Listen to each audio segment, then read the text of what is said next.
안녕하십니까. 2025년 뉴 커리큘럼을 소개하고자 합니다. 우선 본격적으로 뉴 커리큘럼을 소개하기 전에 저희가 목차를 통해서 첫 번째 강사, 바로 화면에 보이는 저에 대한 간단한 소개를 좀 드리려고 하고요.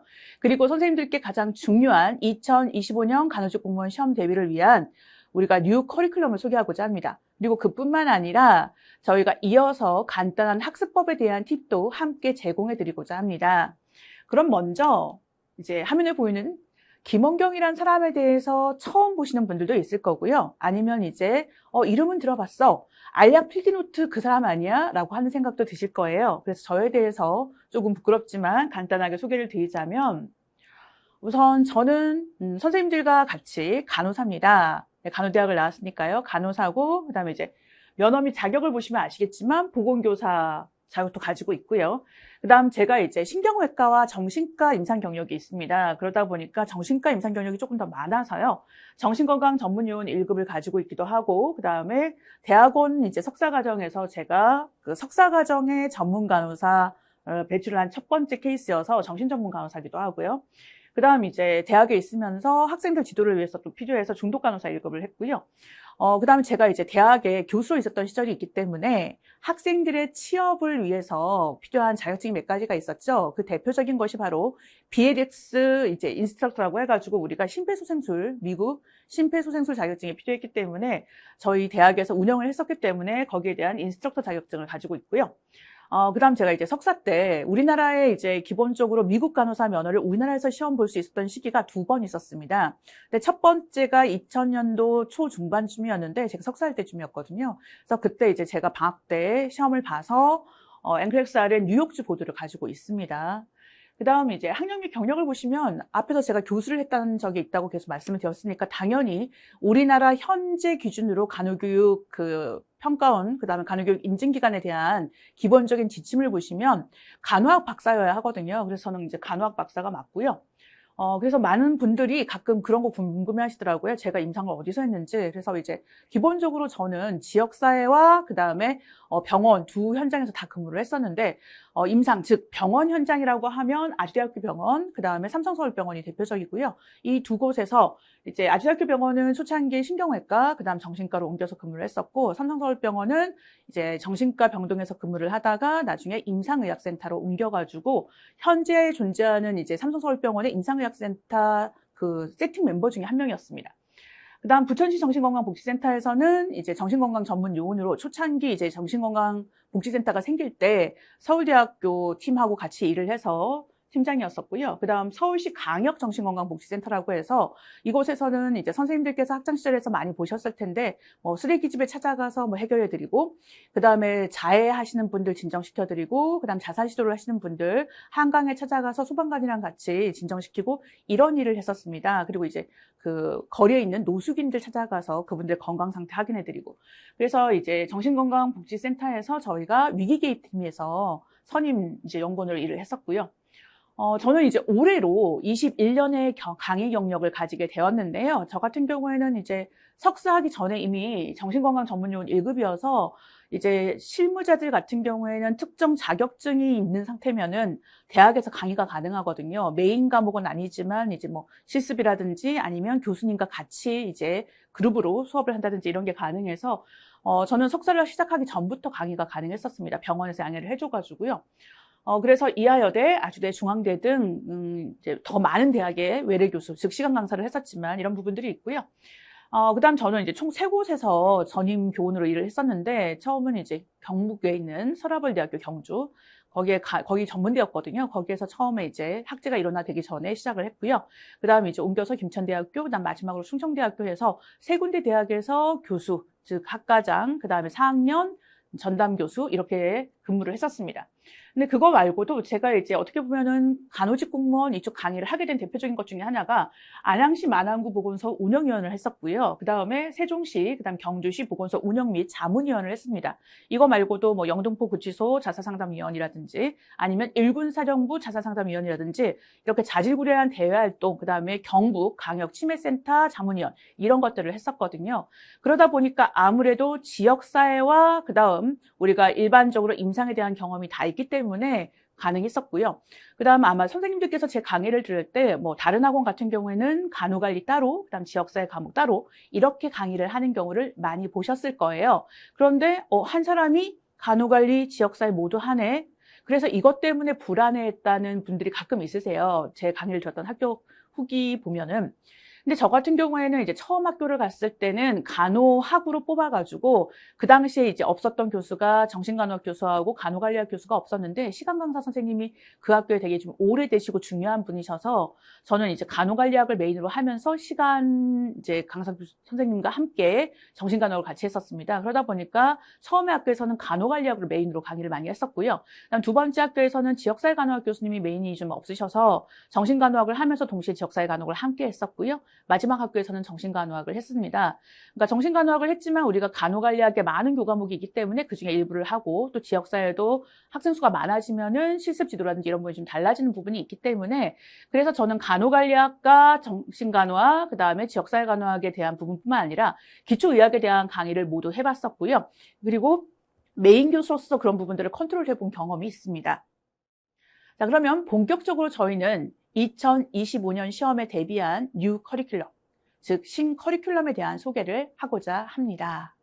자, 기존에 저희는 커리큘럼에 대해서 이야기를 할 때 아니 왜 고정된 커리큘럼, 예를 들면 기초, 기본, 기출문제풀이, 실전 모의고사, 그다음 마지막에 요약 강의 이 정도가 거의 대부분의 공통 과목이든 그다음에 전공 과목이든 기본 세팅이었습니다.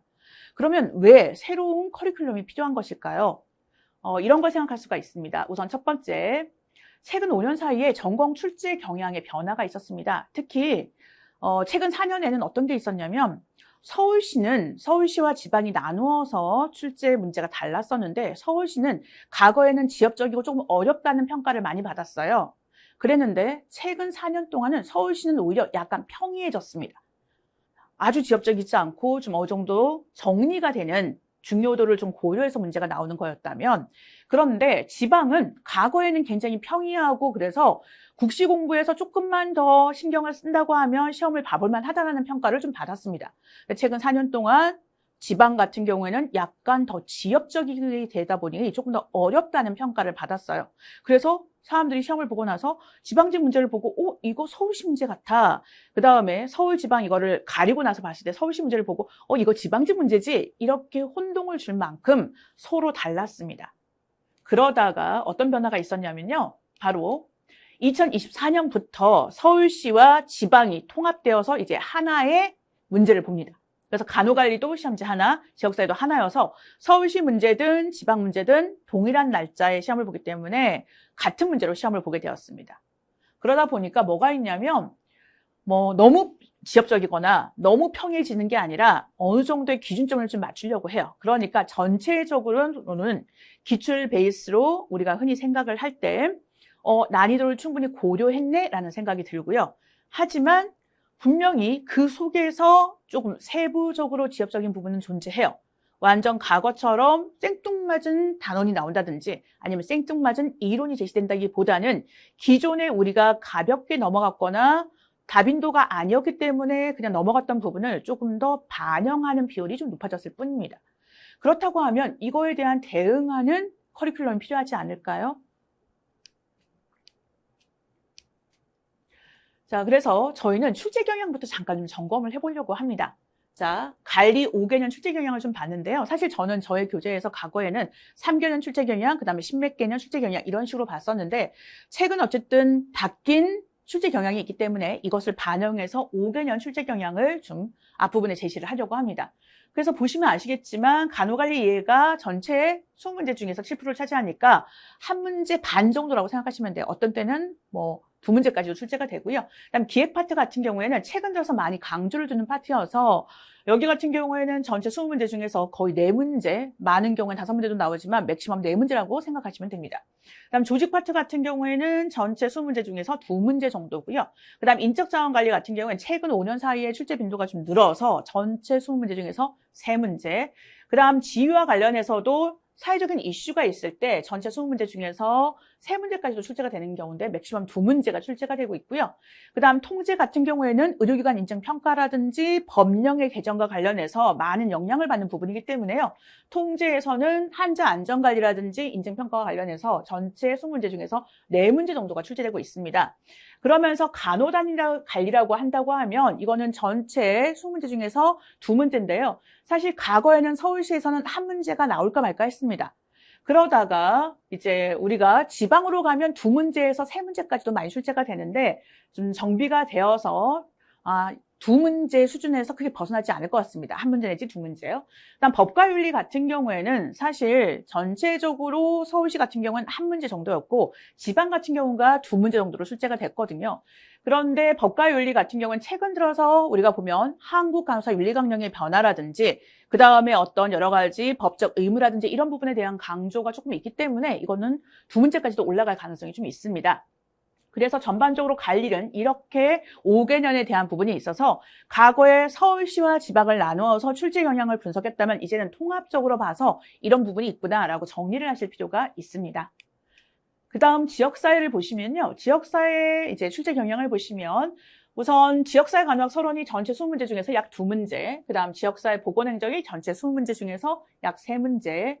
그런데 지역사회 보건행정이 과거 한 7, 8개년 전까지만 해도 거의 4문제까지 나올 만큼 굉장히 많은 다빈도였는데 최근 들어선 조금 줄어서요. 2문제나 3문제, 많아야 3문제 정도로 정리가 됐고요. 그 다음 지역사회 간호 과정이 한 7년 전만 해도 2문제 꼴이었습니다. 그런데 한 7년 전부터 여기서 집중적으로 출제가 되고 있어요. 그래서 거의 4문제까지도 출제가 된다는 걸 생각해 보시면 되고요. 그다음 가족간호 같은 경우에는 서울시 같은 경우에는 보통 1문제로서 끝났습니다. 그런데 지방직 같은 경우에는 2문제 이상이 출제가 됐었거든요. 근데 이제 통합이 되면서 약 2문제 정도로 생각을 하시면 좋을 것 같습니다. 그다음 환경보험과 재난관리 같은 경우에는 과거 서울시에서 출제가 될 때는 항상 1문제 이상 반드시 출제가 됐었고요. 지방 같은 경우에는 출제가 안 되는 해도 종종 있었습니다. 하지만 이제 문제가 통합이 되면서 환경보험과 재난관리에선 적어도 1문제, 많게는 2문제까지도 올라갈 것 같습니다.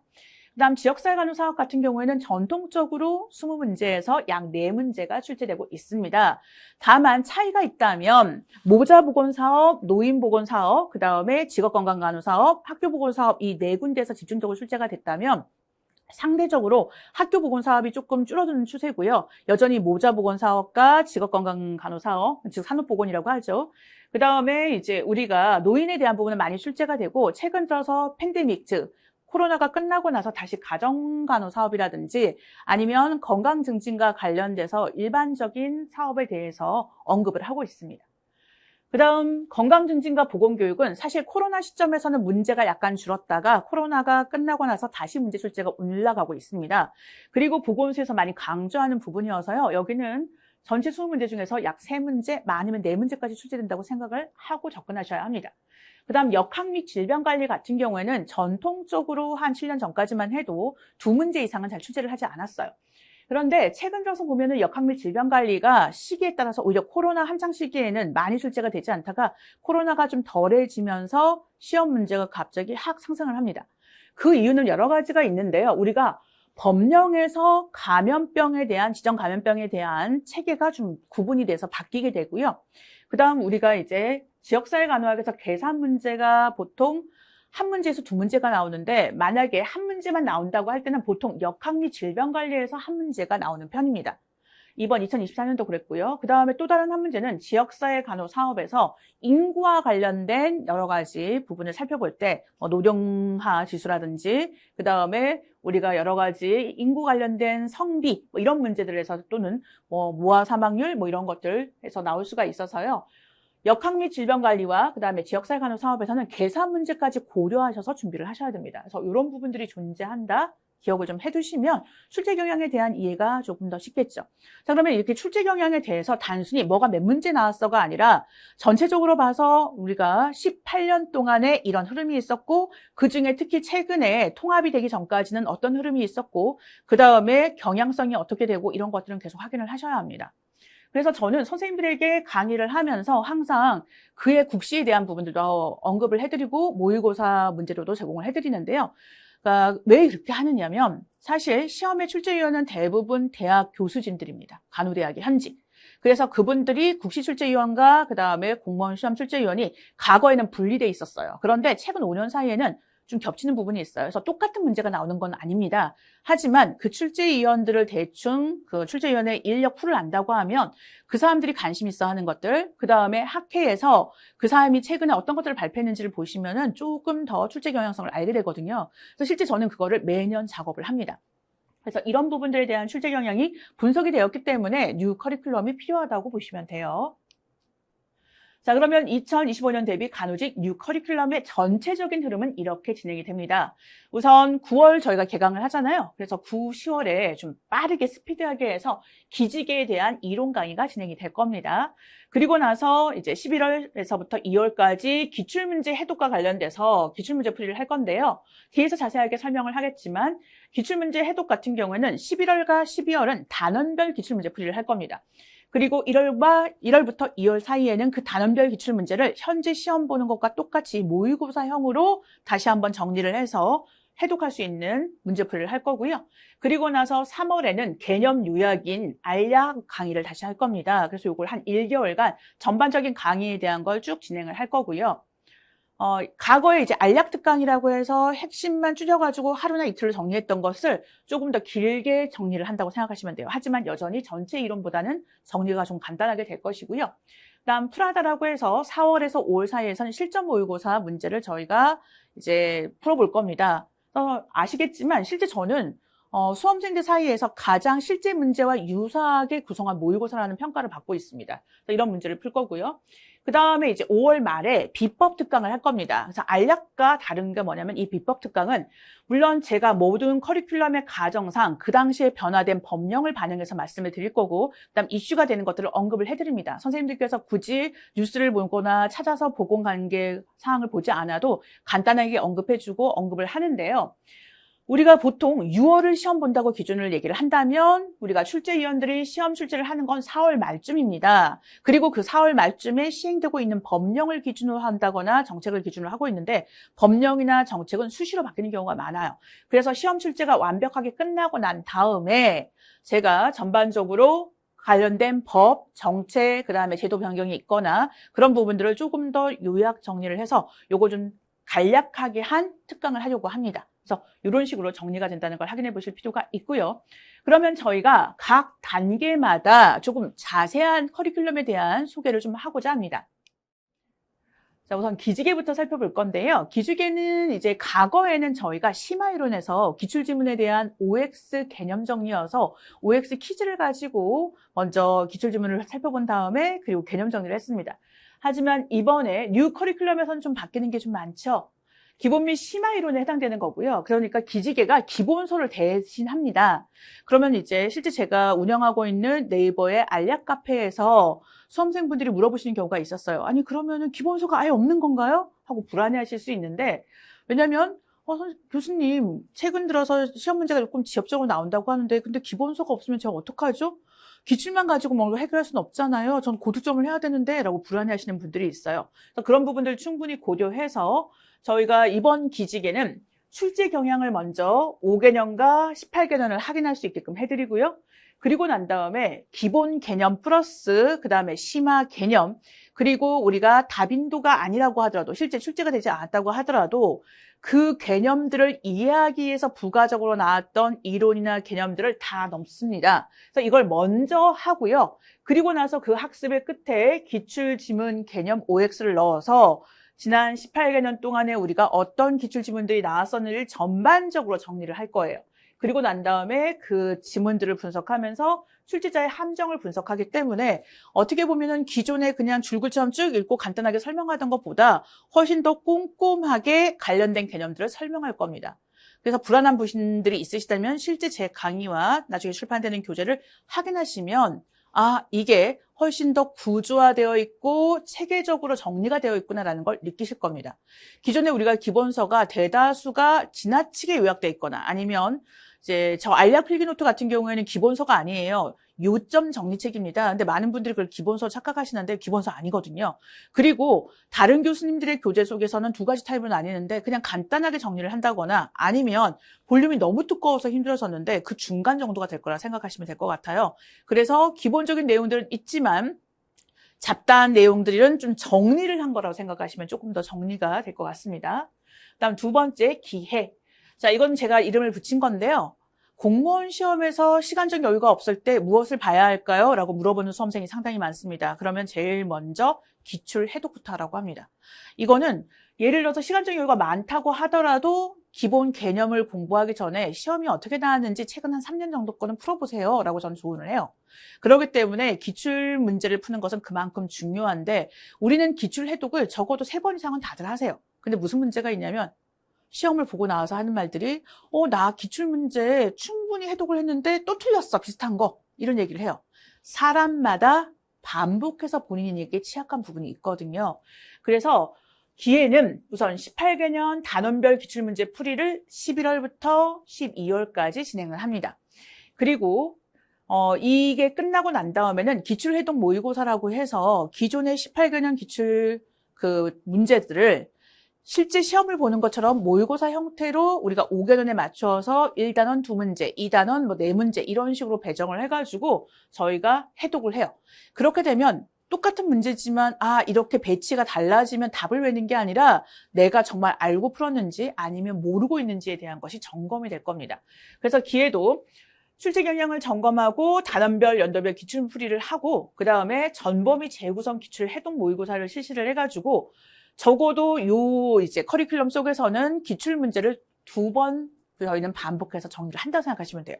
그렇게 되면 이제 기지개까지 합치면 우리가 기지개에서 기본 이론과 심화 이론과 부가적으로 필요한 이론들에 대한 정리를 하고 그 다음에 그 정리를 기출 지문의 개념을 가지고 OX를 통해서 확인을 했고 그리고 나서 기회에 와서 단원별로 기출문제를 사지선다형으로 풀어보고 그 다음에 모의고사 형태로 한 번 더 풀어봐요. 그러니까 사실 기본 및 심화 이론인 기지개와 그 다음에 기출문제 풀이인 기회 이 두 커리큘럼이 진행되는 어떻게 보면은 저희가 총 6개월 동안 선생님들은 알게 모르게 기출문제에 대한 해독을 최소 저와 함께 3번 이상은 하시는 거라 생각을 하시면 됩니다. 그 다음에 이어서 저희는 알약. 자, 제가 앞에서도 여러 번 얘기했지만 알약은 요점 정리책이에요. 선생님들이 이제 어떻게 보면 수험장까지 가져갈 수 있게끔 간편하게 한 손에 들어오는 크기로 만들었었습니다. 그래서 개념 요약 강의인데요. 3월에 저희가 실시를 할 건데 이 3월에 실시를 하는 거는 뭐냐면 선생님들께서 문제풀이를 한 넉 달을 하다 보면 중요한 개념들을 까먹거나 아니면 답안 외고 넘어가는 경우가 있거든요. 간단하게. 그래서 다시 한번 전반적인 이해를 하기 위해서 압축 이론 강의라고 생각하시면 조금 쉬울 것 같습니다. 그래서 모든 걸 다 훑어주긴 하지만 조금은 압축된 느낌으로 정리를 해드릴 거예요. 그래서 출제 경향을 점검하고 기본 및 심화 이론의 핵심 정리를 통해서 한 달 동안에 우리가 기존의 특강처럼 하루나 이틀이 아니라 한 달간 진행되면서 알약에 대한 그 책을 기반으로 해가지고 조금 더 풍성하되 하지만 압축된 그런 이론 강의가 진행이 될 거고요. 그 다음 프라다가 있습니다. 프라다는 실전 모의고사에 관련된 이름인데요. 자, 4월에서 5월 2개월간 실전 모의고사 문제를 풉니다. 그래서 이제 사실 저는 과거에는 한 달 뭐 이런 식으로 좀 짧게 했었는데요. 선생님들께서 새로운 문제에 대한 욕구가 좀 있으시더라고요. 물론 새로운 문제를 많이 풀어보는 것이 가장 좋은 건 아니고 제대로 된 문제를 풀어보는 것이 중요한데 종종 이제 보면은 지엽적인 문제에 대한 불안감 때문에 새로운 문제를 좀 원하시는 것 같아서요. 그래서 기출문제 동형의 새로운 문제. 그 다음에 우리가 최근에 바뀐 국가고시에서 일부를 변형한 새로운 문제. 그 다음에 보건직에서 또는 이제 우리가 경영이라든지 이런 부분에서 간호관리 관련된 문제는 좀 있고 공중보건에서도 지역사회 관련된 문제가 있기 때문에 그 문제들을 좀 취합해가지고 간호직스럽게 문제를 좀 변형한 문제 이런 것들에 대한 새로운 문제풀이를 해드릴 겁니다. 그 다음 마지막으로는 5월 말에 비법 특강을 할 건데요. 과거에는 알약이 특강이었다면 이제 2025년 신 커리큘럼, 즉 뉴 커리큘럼에서는 바로 법령 정책을 대비하는 비법 특강이 될 것입니다. 그래서 출제 경향을 점검하는 거 마찬가지고요. 그 다음에 우리가 4월 말에 실제 출제자들이 6월 시험을 본다고 하면 4월 말에 문제를 출제하기 때문에 문제가 출제되고 난 다음에 특강을 통해서 그 시험에 반영된 법령, 정책 이런 것들 정리해드리고 그냥 간호보건 이슈도 정리를 해드리려고 합니다. 자, 그러면 이렇게 생각하시면 돼요. 선생님들 수험 생활 하시면서 쉬실 때 뉴스라든지 간호보건계 이슈에 대해서 찾아보시나요? 물론 꼼꼼한 분들은 찾아보실 겁니다. 그러면 선생님들은 어떠신가요? 그렇게 찾아보면서 공부하는 게 수월하시던가요? 매주 또는 월간으로 정리해서 또는 유인물로 받아보시는 게 편하시던가요? 예, 실제 저는 이제 이걸 가지고 제 SNS나 카페에서 설문조사를 한 적이 있었거든요. 수험생들한테. 대부분들이 뭐라고 하셨냐면 그냥 강의 속에서 자연스럽게 녹아져 있었으면 좋겠다. 그리고 최종적으로 여기까지가 변경됐어요. 이렇게 정리가 됐어요. 라고 한번 훑어주는 것으로 끝냈으면 좋겠다라는 게 70% 정도 차지했습니다. 그래서 저는 이 비법 특강을 통해서 물론 저는 다른 앞에서 기지개 강의, 그다음 기회 강의, 그다음 알약 강의, 프로다 강의에서 최근에 이런 법이 바뀌었죠. 최근에 이렇게 좀 정리가 됐어요라고 언급은 할 거예요. 하지만 최종적으로 이렇게 정리되었습니다. 그다음에 또는 우리가 법에서 전체적인 법의 개요를 보는 것이 아니라 간호직, 보건진료직, 그다음에 의료기술직, 보건직에서는 이런 법령들이 여러 가지 반영돼서 나온 문제들이 있습니다. 그리고 이런 게 강조되는 추세입니다. 이런 부분들에 대해서도 언급을 해드릴 거고요. 그 다음에 최근 한 3년, 4년 사이에서는 국가고시 출제위원과 간호직 공무원 출제위원 교수가 겹치는 경우가 있거든요. 그렇다고 해서 국시 문제랑 똑같이 나오는 것이 아니라 그 출제위원들이 선호하는 파트나 선호하는 챕터들이 있어요. 그러면은 이제 제가 그 인력풀들을 충분히 좀 확인을 해보고 난 다음에 각 학회라든지 또는 그분들의 논문 같은 걸 검토해서 이분은 이런 챕터, 이런 단원을 좋아하는구나 라고 하면 그런 부분에 대한 분석도 제가 하거든요. 그래서 실제 1월 말쯤에 실시되는 간호사 국가고시, 그 다음에 다른 직렬에 같은 경우에 조금 일찍 국가직이나 이럴 경우에는 우리가 보건직이라든지 의료기술직에서 출제됐던 문제들도 함께 좀 점검을 통해서 이런 분위기가 있구나, 이런 경향성이 있구나라는 것들을 여기서 또 한번 얘기를 해줍니다. 그리고 최근 들어서의 뭐 의료 파업이라든지 의대 정원 확대, 그다음에 간호법에 대한 여러 가지 논란 이런 것들도 논란이 있을 때마다 계속 언급을 하긴 합니다. 강의 중에 있으면. 하지만 최종적으로 어디까지 진행이 되었는지는 우리가 시험을 앞두고 한꺼번에 정리하는 게 더 효율적이기 때문에 필요한 것들을 얘기해 줍니다. 자질구레하고 막 필요 없는 것까지 다 언급을 해드리는 게 아니라요. 정말 핵심적인 부분들을 중심으로 언급을 해드리려고 합니다. 그러니까 이것이 바로 비법 특강으로 이어집니다. 그래서 저희가 전반적으로 커리큘럼이 기지개, 기해, 알약, 프라다, 비법을 통해서 전체적인 흐름이 쭉 진행된다는 것을 확인하실 수가 있습니다. 자, 그래서 저희가 뉴 커리큘럼을 정리를 해드렸을 거예요. 선생님들이 조금 불안한 마음들이 있더라도 살짝 발을 담궈보세요. 그러면은 우리가 그냥 우선 읽기만 했던 강의, 그 다음에 답답하고 복잡해 보였던 것들이 조금은 머릿속에서 그림이 그려지듯이 펼쳐지는 경험을 하실 겁니다. 자, 그러면 저희가 마무리를 하기 전에 간단한 학습법에 대한 부분도 잠깐 조언을 드리고자 합니다. 실제 제가 강의를 하면서 이쪽 공무원 강의를 하면서 약 7, 8년 동안은 받았던 많은 질문들이 생각보다 학습법에 대한 고민을 상당히 많이 하세요. 그래서 그런 부분들에 대해서 저의 생각을 조금 정리한 것들을 잠깐 언급을 하자면요. 먼저 단무지 학습비법이라고 제가 명칭을 지었습니다. 자, 단무지 실생활에서 어떤가요? 저 같은 경우에는 저는 일식을 약간 좋아하거든요. 근데 이제 일식을 먹을 때는 거의 항상 단무지나 초생강 이런 것들이 되게 필요하더라고요. 그리고 중국 음식도 우리 잘 먹잖아요. 어린 시절부터 자장면이라든지 이런 걸 먹을 때도 단무지는 은근슬쩍 꼭 필요한 거예요. 그러니까 필수 요소라기보다는 약간 없어도 크게 문제되지는 않지만 있으면 훨씬 뭔가를 도와주는 건데 단무지 학습법이란 어떤 거냐면 우선 첫 번째 계획은 단순하게. 많은 분들이 어떻게 하시냐면 계획을 복잡하게 세웁니다. 시간도 쪼개고 챕터도 쪼개고 그 다음에 그것만 하시는 것이 아니라 그 모든 거에 관련돼서 또 세부적인 것을 다 일정을 짜세요. 근데 이렇게 하시면 너무 지치십니다. 그리고 그걸 못했을 때 좌절감이 너무 커요. 그래서 계획은 어떻게 단순하게 짜냐면 보통 그냥 시간으로 난 하겠어 라고 생각한다면 그래 전공 중에서 간호관리는 매일 1시간씩 할래.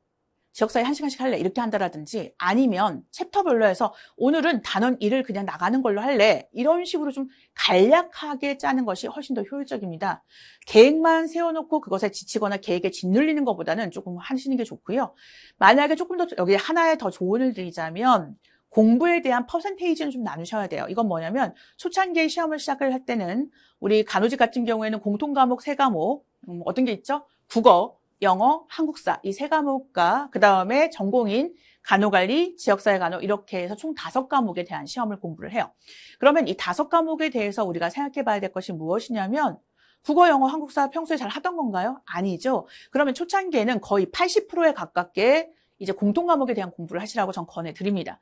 그리고 전공에 대해서는 한 10에서 20% 정도만 공부를 하시다가 시험이 가까우면 조금 비율을 좀 늘리셔야 돼요. 그래서 공통 과목은 한 60, 그 다음에 전공은 40 정도 하셔서 우리가 고득점을 하시려고 하면 전공이 발목 잡지 않게 해야 되거든요. 그래서 그런 부분에 대한 것만 머릿속에 있으셔야 되지 너무 세분화된 계획은 좋지 않습니다. 그다음 두 번째는요.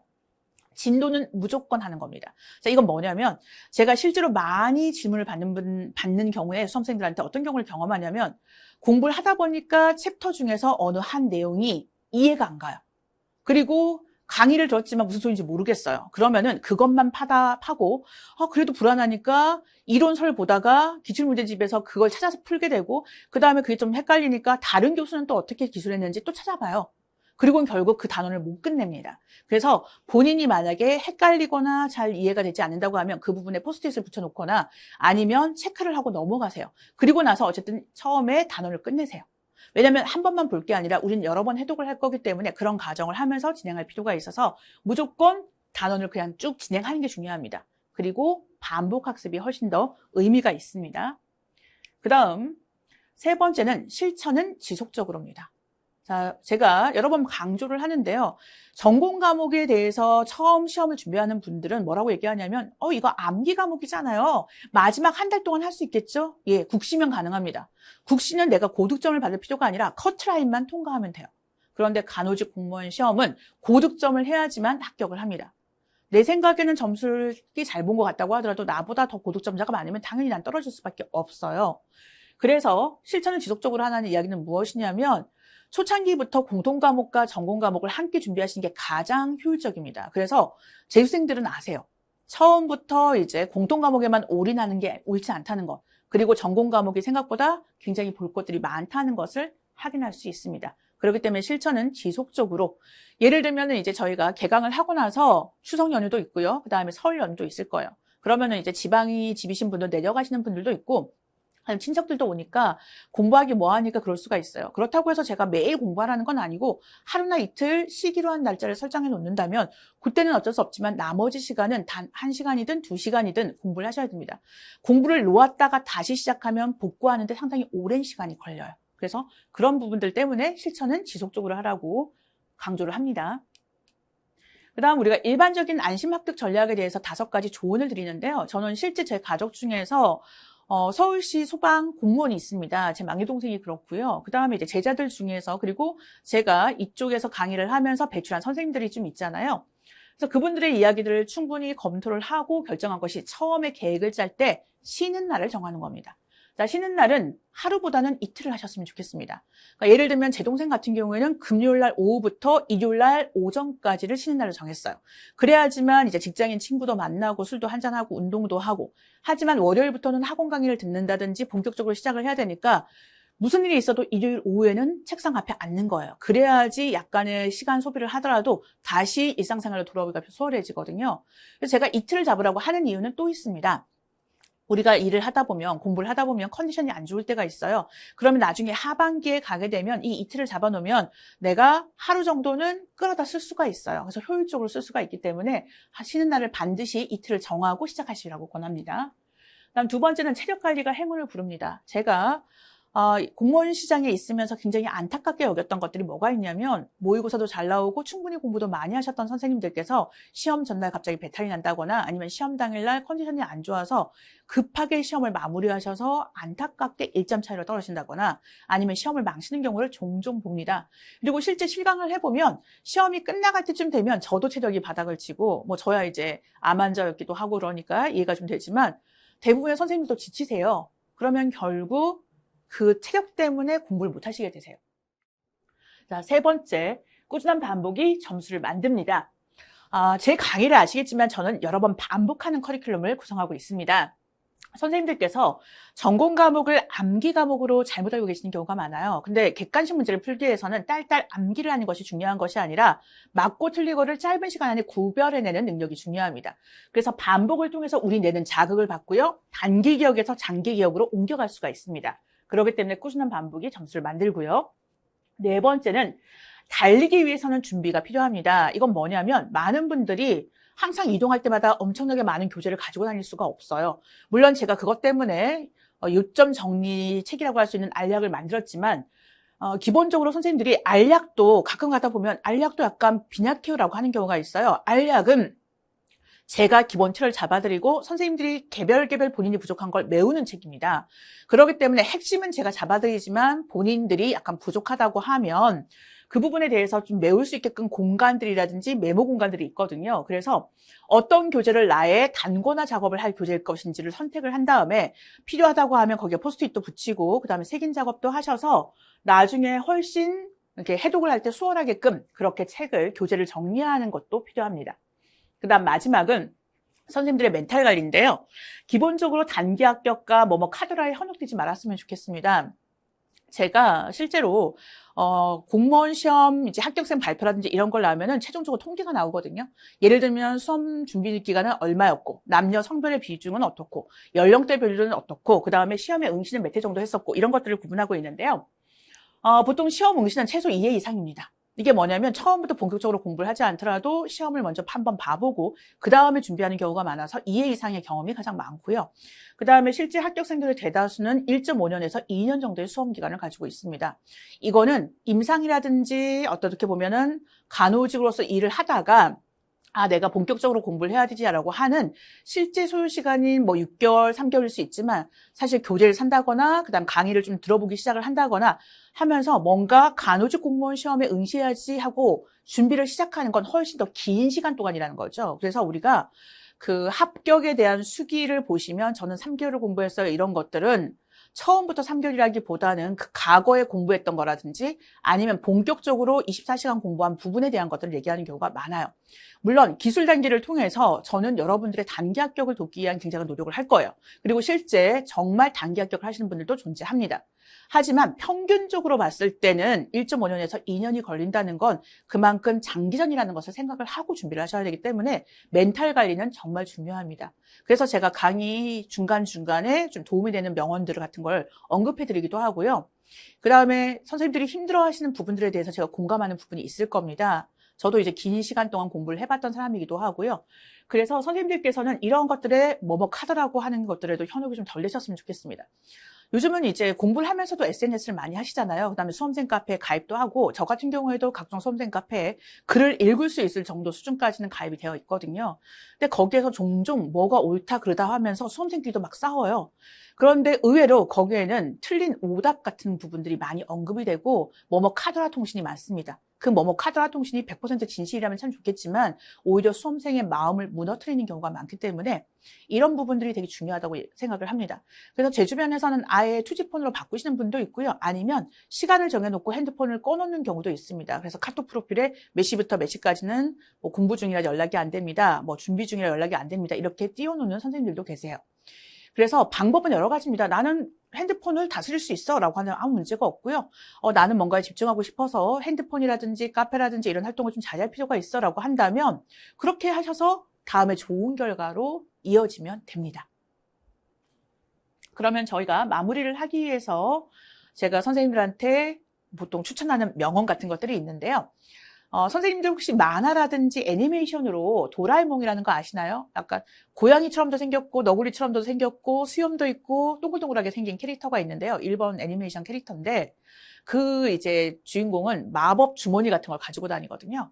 근데 거기에 나오는 대사입니다. 미래는 아주 작은 계기로 바뀌는 거야. 자, 선생님들께서 공무원 시험을 준비하기로 결정을 했다면 어떤 학원을 선택할 것인가? 어떤 강사의 강의를 들을 것인가? 그 다음에 내가 언제 시작할 것인가? 나의 긴 인생 속에서 아주 작은 선택입니다. 그런데 그 작은 선택이 선생님의 미래를 바꿀 수가 있어요. 그래서 기단기를 선택한 당신의 선택이 당신의 미래를 바꾼다는 것을 말씀드리고 싶습니다. 네, 감사합니다.